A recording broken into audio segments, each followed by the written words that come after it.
এই বৃষ্টিতে মানে আমি আমার কাজ কারবার যতদিন ধরে আর কি প্রায় 40 বছরের, এই বছরের মতো বৃষ্টিতে ক্ষতিগ্রস্ত আর কোনোদিন আমি হয়েছি না।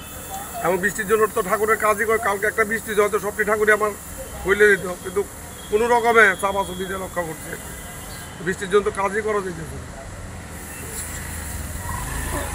মানে কীরকম অর্ডার আবার? অর্ডার আছে আমার সমস্ত ঠাকুর অর্ডার। আরও এবার গণেশ পূজার চাহিদা যেন বেশি আগরতলায়, আগের থেকে পূজা বাড়ছে অনেক। পরশুদিন তো পূজা, প্রস্তুতি কতটুকু?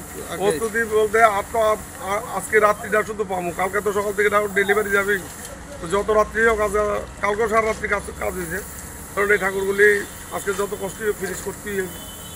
কতটা অর্ডার এবার পাইছেন? আমার এখানে 60টা গণেশ আছে, আগেরবার তুলনা কি বাড়ছে? আগেবার করে বাড়ছে। সব মিলিয়ে মানে একটা চিন্তার বাজকে, মানে আপনারা বৃষ্টির কারণে হ্যাঁ, যদি আজকে বৃষ্টি না হয় তাহলে ঠাকুরের আপনাদের বাঁচাই দিব, আর কি যদি বৃষ্টি হয় তাহলে বিপদ আছে। রেটটা কীরকম রয়েছে? রেট দেখুন, এখন সময় যা মার্কেটের পরিস্থিতি, সব জিনিসের দাম বাড়া, সেই তুলনায় ঠাকুরের যে রেট একটা খুব বেশি দাম না, ওই মোটামুটি আর কি খুব কম প্রফিটে আমি কিন্তু ঠাকুর বিক্রি করি, কিন্তু আমার সাজ সরঞ্জাম সব দামি। আপনাদের এখানে যারা কাজ করছেন সবাই কি স্থানীয় না? স্থানীয় আছে 8-10 জন, আসামের আছে, ওয়েস্ট বেঙ্গলের আছে।